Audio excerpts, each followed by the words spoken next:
Malawi Today.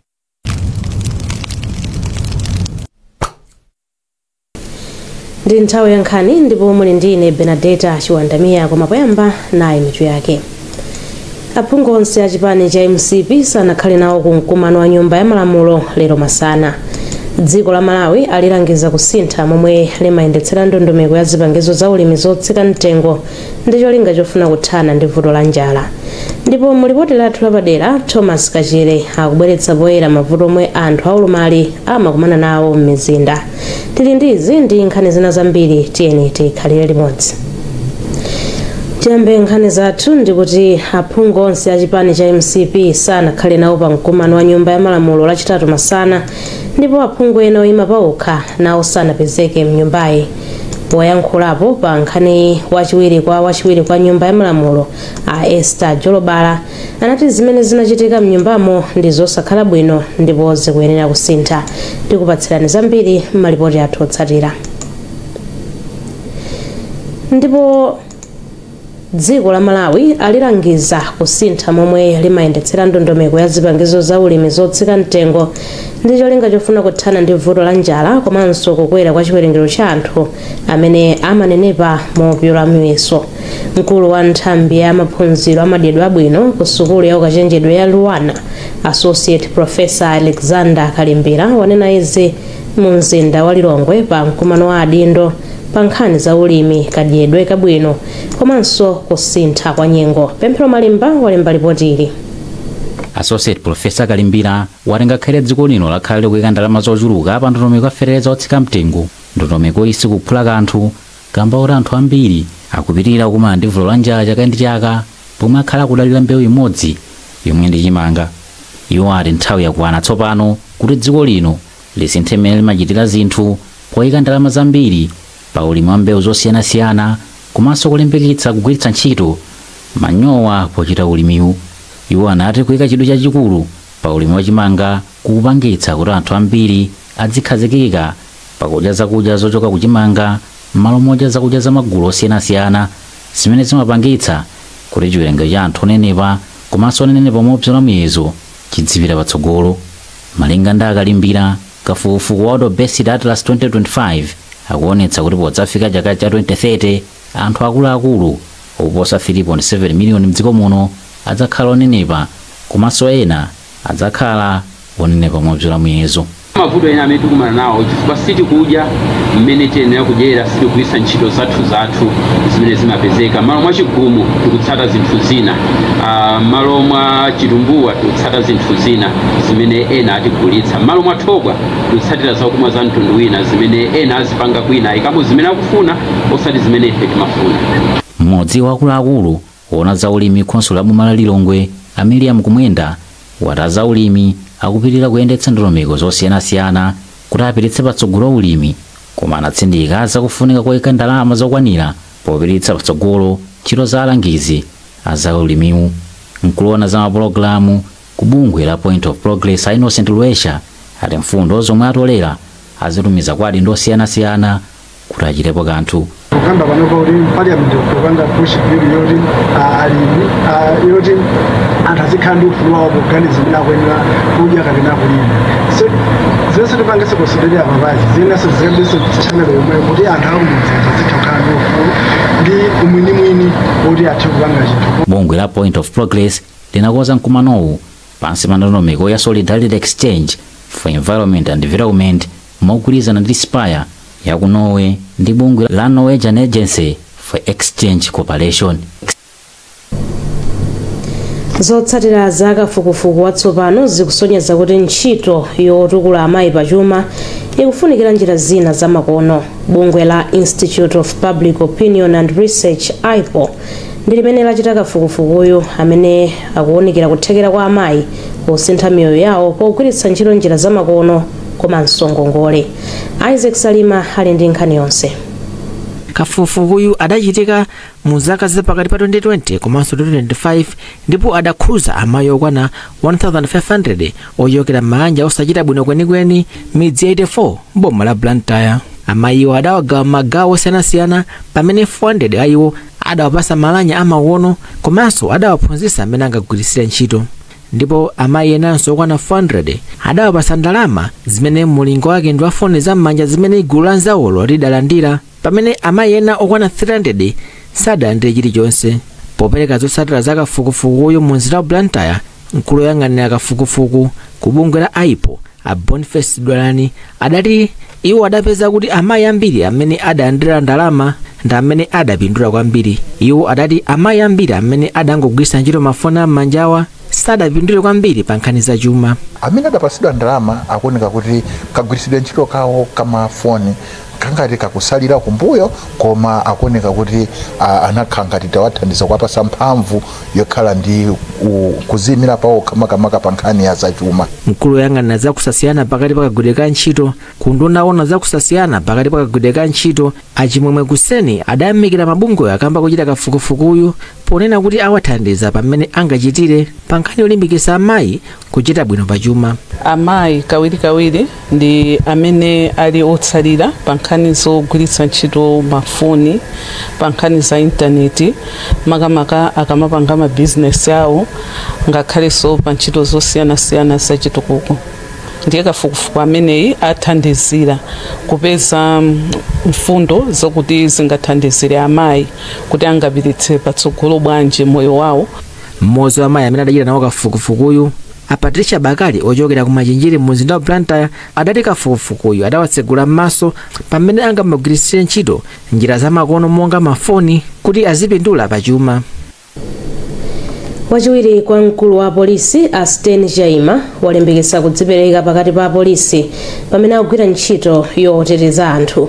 Ajaima ayankhula izi pamene amakhazikitsa maphunziro a maofisala a nthambi ya polisi ku Police College mu mzinda wa Zomba. Iwo ati khalidwe labwino ndi lofunikira kwambiri pa ntchito ya polisi. Izi ndi zimene Ajaima anauza mtolankhani wathu Jason Malowa. Ma officers amene tikuwaphunzitsa lero akuchokera ku ma department osiyana-siyana. Komatu akamaliza sikuti azakhala ma department omwe akuchokera. Ambiri a iwo azagwira ntchito timati za operation. Ntchito zimene ndi ntchito zimene zimathandizira kuti chitetezo cha dziko chioneke chabwino. So maphunziro a lero athandizira kuti akachoka pano chitetezo chikakhala chokhwima kumene apiteko. Muja ndayankhulira kuti iwowa ndi amene akagwira ntchito pafupi ndi ana, akalamulira anawo ndi kuwathandizira, kuwatsogolera, kupanga ziganizo zoyenera zikathandizira chitetezo, zikathandiziranso kupanga ubale wabwino pakati pa mtundu wa Malawi ndi ife apolisi. Ndipo mmodzi mwa maofisala amene akutenga nawo mbali pa maphunzirowa ndi a Ellen Damson ochokera ku polisi ya Kanjedza. The current knowledge, skills and attitudes kuti ndikakwanitse kugwira ntchito ndi mmene dziko lilili panopa. Chifukwa choti ambiri amene tili munomo amene tupanga kozi tinaphunzira mwina zaka 10, 15, 20 zapitazo. Zimene zinthu zinasintha. Mmene dziko lilili mmene akupangira operate ndi mosiyana ndi mmene amapangira cha ma 1990s 2000s. So pano kutena kuti tiphunzire kachitidwe katsopano kuti tikakwanitse kupereka chitetezo choyenera ku dziko lathu.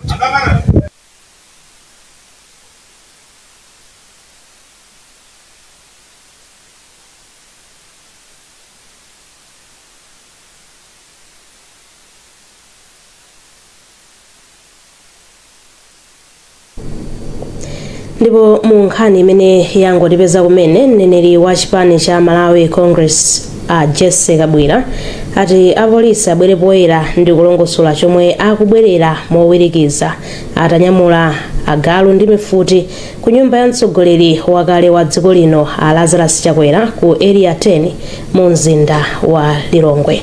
Iwo ati ngati apolisi ali ndi mlandu abwere poyera komanso afotokoze chomwe akuwasakira. Tili ndi zambiri mukanema uyu.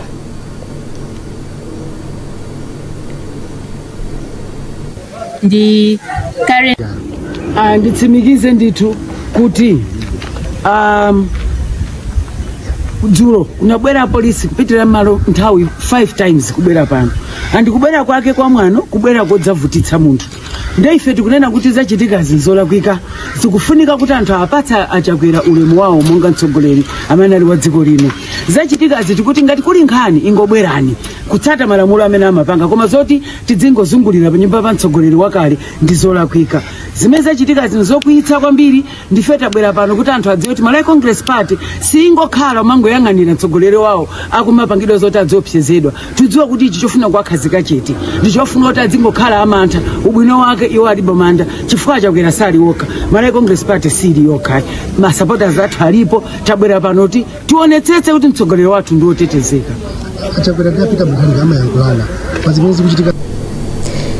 Dziko la Malawi lalandira zipangizo zosungira katemera pogwiritsa ntchito mphamvu ya dzuwa. Zipangizozi ndi za ndalama zopitirira $700,000 ndipo zaperekedwa pansi pa mgwirizano wa mabungwe a Africa Centers for Disease Control, UNICEF komanso Mastercard Foundation.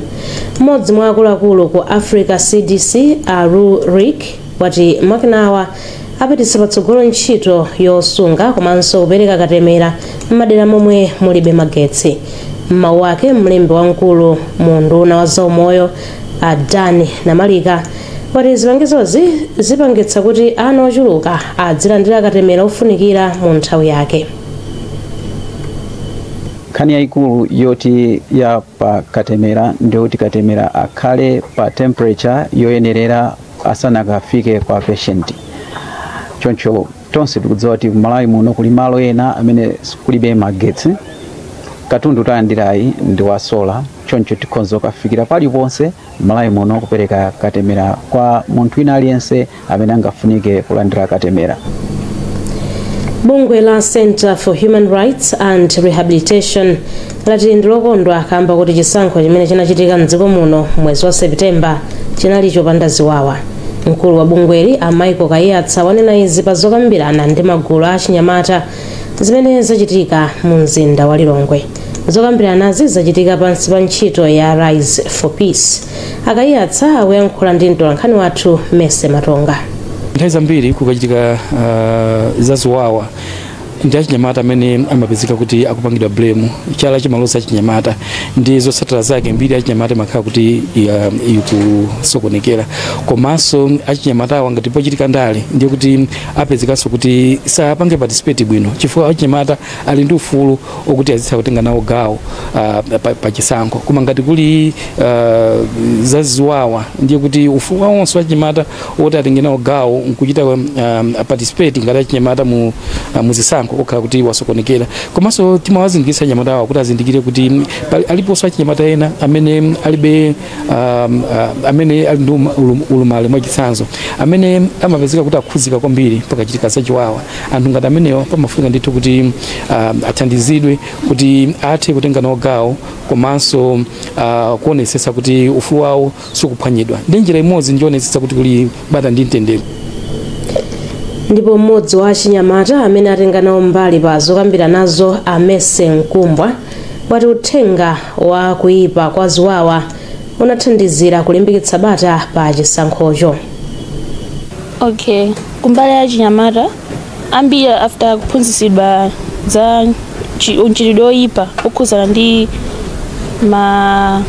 ziwawa nthawi ya makampeni like tinawaphunzitsa kuti ukachita ziwawa ukapanga involve mziwawa izizi utha kupereka faini yokwana 10 million kapena kukhuzupira kundende ndora apapo ngati unali mwana wa skulu yako kukhuzupira pansi nde achinyamata ambiri anasinthidwa after aphunzitsidwa kuyipa kwake.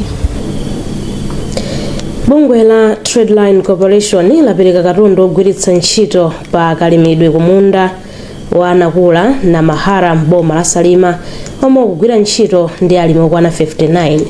Kevin Kanchacha omwe ndi mkulu wa bungweli ati thandizoli ladza kamba kufuna kulimbikitsa alimi akuluakulu kuti nawo athenso kuthandizira alimi omwe amagwira nawo ntchito. Osman Kaliati walemba ripoti lomwe wawerenga ndi Sedina Tambula. pa nthawi yopereka thandizoli lomwe ndi ya ndalama zosaposera 50 million kwacha, ndipo zina mwa izo ndi trakitala. Akamchacha ati ndikofunika kuti boma lilimbikitse alimi ang'onoang'ono kamba kuti ali ndi kuthekera kupititsa chitukuko patsogolo. Iwo apempha bomali kuti lionetsetse kuti alimi akutenga nawo gawo lalikulu pa nkhani za ulimi. Katundu ameneyi akuthandizira farm imene ili kuno, imene ndi farm imene yazungulidwanso ndi alimi ang'onoang'ono, ndipo farm imeneyi pamene athandizidwa ndi kuti tikuyipatsa mphamvu zonena kuti zithandizire kuti ithe kupanga katundu ochuluka kapena kuti ilime katundu ochuluka, ndi kuti katundu amene yakhoza kupita misika ikuluikulu ya mdziko muno komanso angakhale maiko akunja. Justino Sikerete omwe ndi mmodzi mwa alimi ati thilakatalayi ithandiza kuchepetsa ntchito ndipo yabwera mu nthawi yake. Chinthu chimene chifachilandira bwino kwambiri chifukwa ndi chitukuko chimene ifeyo chimatisowa. Kulima ndi trakita kutipindulira kwambiri kuti sintha miyoyo yathu. Tradeline Company ndi bungwe lomwe likugwira ntchito zake pansi pa project ya Commercializing Agriculture for Industrial Growth maboma okwana 5 mdziko muno ndi thandizo la ndalama kuchokera ku ofesi ya kazembe ya dziko la Ireland. Mulipoti lathu lapadera Thomas Kajere akubweretsa poyera mavuto omwe anthu aulumali amakumana nawo m'mizinda. Ripoti ili likudza pamene nkhani yomwe anthu anakadandaula yokhudza lamulo lomwe limati ndi mlandu kupemphetsa latenga nthawi isanasunthe ku bwalo la milandu.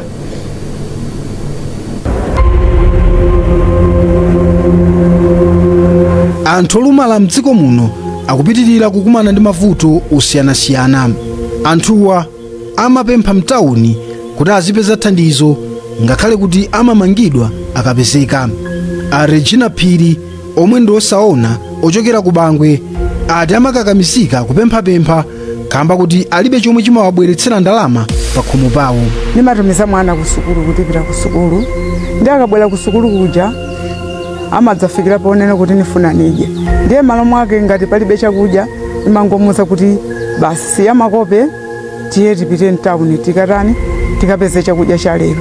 Astela Viano akumasala ati amanyozedwa komanso kumangidwa ndi apolisi. Timatonzedwa kapena kumenyedwa kumene timapezana sondana maskini ati pase ndalama ummenya mwana wathuyo kuti menyera mwana ndiye ife tipanga mochani kuti ife tikusaka chakudya abwisa ndalama kuno ndiye ife ndalama. Where can I get the money? Nothing. Palibe. Uyoona zimenezo ndiye timapezani mavuto osiyana bwana wanga Kajere. Aaron Tambala akwamundiwa amatsogolera gulu lati Thandizani Association of the Visually Impaired.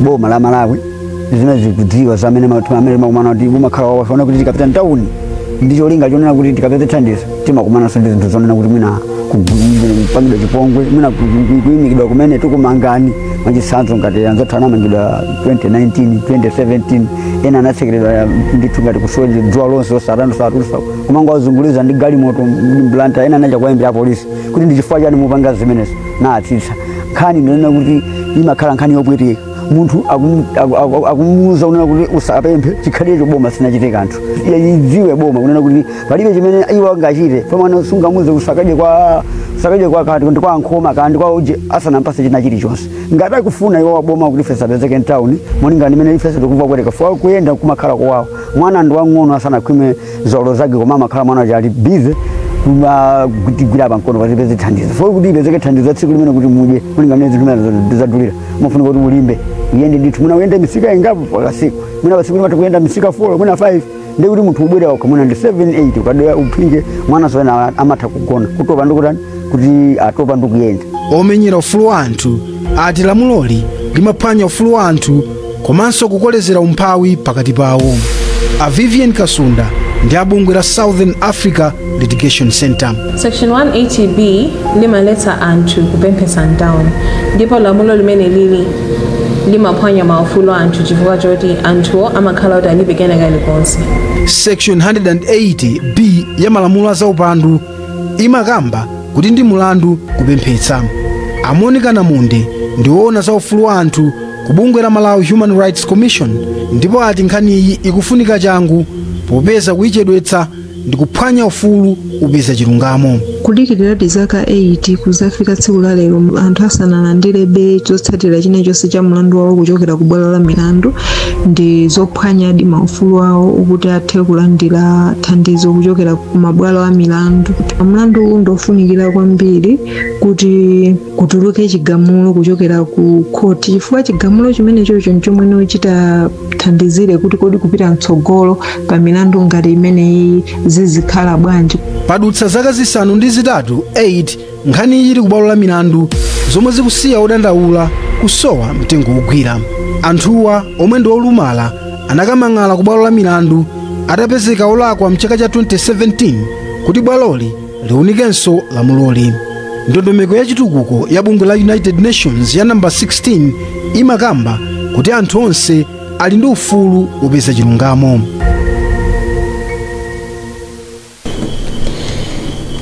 Nkhani zathu ndi zomwezi, koma tisanasiyane na insometo yake.